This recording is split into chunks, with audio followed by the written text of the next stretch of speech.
Hello everybody and welcome to Fire Force episode 1. I didn't write down the Japanese title, so sorry if you call it that. Anime review. Welcome to the summer heat.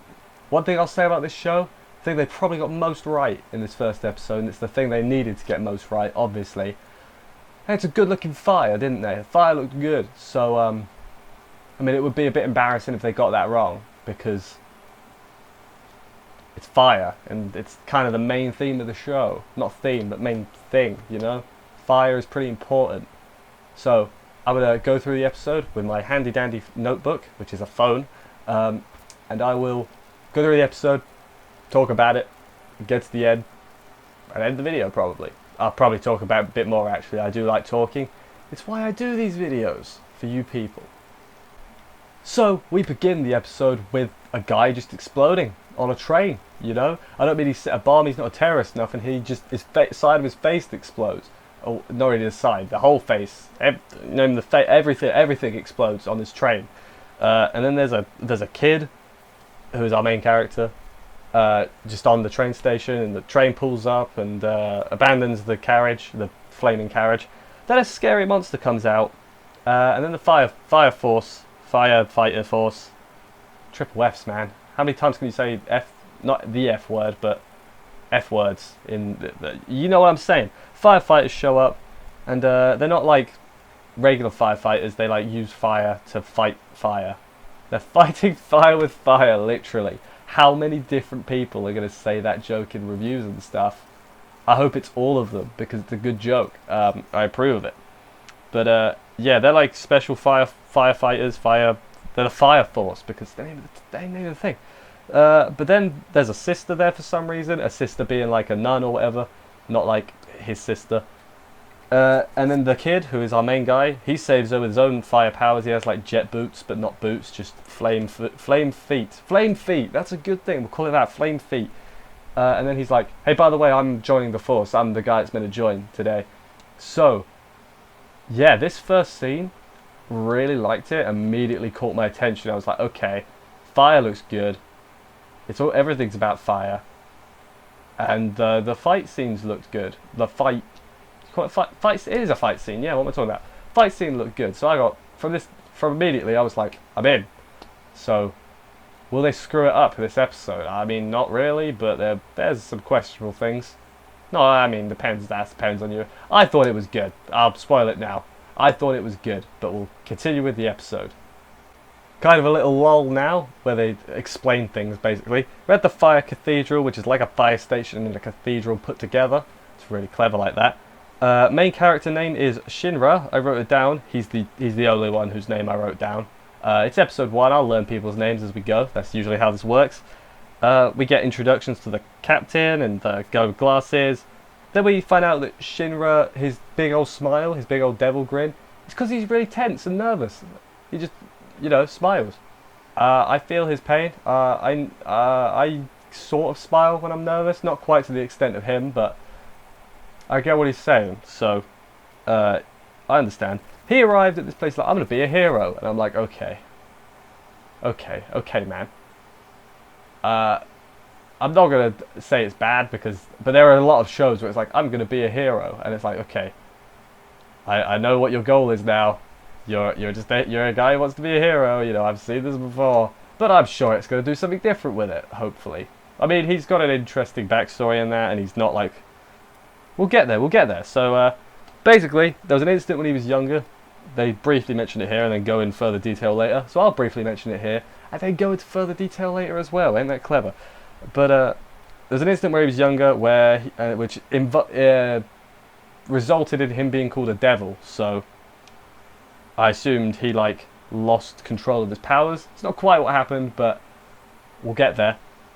But yeah, then after that, shower scene. The girls of the group they're in the shower. I don't care about fans. It's not a thing that bothers me, but don't do it in episode 1, man. Because if you do it later on, people are more willing to overlook it. But if you do it in episode 1, people are going to think there's a lot of it, and they might be put off by it. Simple advertising. Is it advertising? I don't know.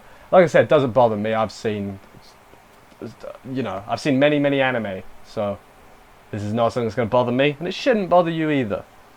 What happens next? Then the girls rock up to the crew, and the captain talks to anyone about the law, basically. Law being L-O-R-E, not law, L-A-W. That was a bad American accent. I apologise to anybody that's American. I barely do a British accent well. Tip tip tally ho is whenever I put it on. My accent's not super thick. I don't think it's super thick. I bet people are going to be like, your accent's super thick. I don't think so, though. But, yeah, then Captain tells everyone, he's like, spontaneous human combustion. Basically, it's what it sounds like. Spontaneous combustion, but people. So people just burst into flames. Which seems like the type of thing you should be figuring out what that is, and you should be figuring out what that is very quick. Imagine in real world life if people just started combusting. The government would, oh, I mean, the government probably wouldn't be on that, but, you know, let's not criticize, let's not get political. But yeah, then tells us about infernals, which is what they turn into. They're like flame beasts. That's a good word. Flame beasts are infernals.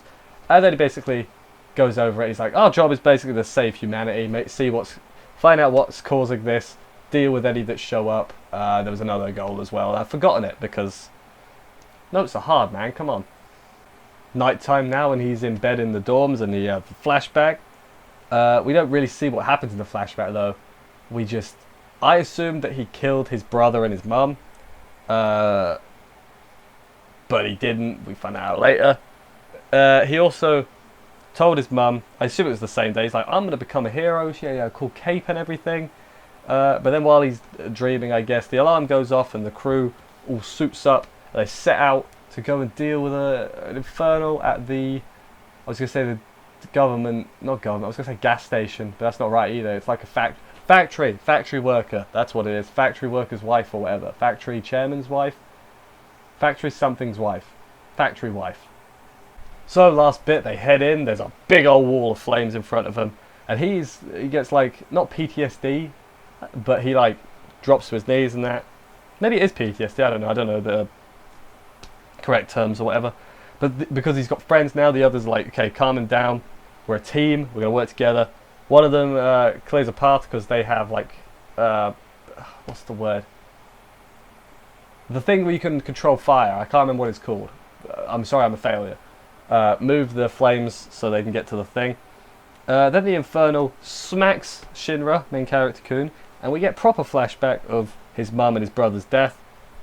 He got blamed for it, but it wasn't him, it was someone else that he saw. And he wants revenge on this person, so he's going to try and find out who it is and everything. Then the others wake him up, and there's a big old fight, and it looks really nice. That happens for a bit. Not going to go super into it, other than it looks nice, so that's good. What happened next? He takes it out with a big old fire falcon kick, just a falcon kick, I think there's fire in the falcon kick. Deals with it. Then the husband of the woman who turned into an infernal thanks him and everything, and gets a big old ovation. He's a hero, but he's going to be a bigger hero one day. Everything's right with the world. That was the end of the episode. So, I enjoyed this episode, but no buts. I just enjoyed it. I was trying to think of a negative spin I could pull on it to try and be fair, but I'm a very positive person here on this show. It kind of takes a lot for me to be outright negative about something, but I enjoyed this. It looks, I'm excited to see what they do more for the fight scenes and the good-looking fire than the story and everything. Although the story's interesting as well. I don't know what I'm talking about. The main cast seem likeable enough, although we don't know too much about them. I'm sure we'll go into their backstories at some point, and that'll be interesting. But yeah, I'm intrigued to see where it goes. Maybe he's going to start off being kind of like, not ostracized, but no, they've already been pretty nice to him. I don't know where they're going. I haven't read the manga, I should have said. But yeah, very excited to see where this goes. I mean, a lot of stuff could be the best thing of this season because it's a pretty packed season.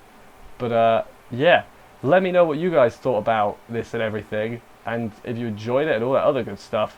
And I will see you next week. I'm here every week. I probably should have done that. Here every week doing this show. I will be. I'm doing a bunch of other stuff as well for summer. So subscribe and stuff and check all that out. And yeah, I'll see you next week for this. Bye, guys.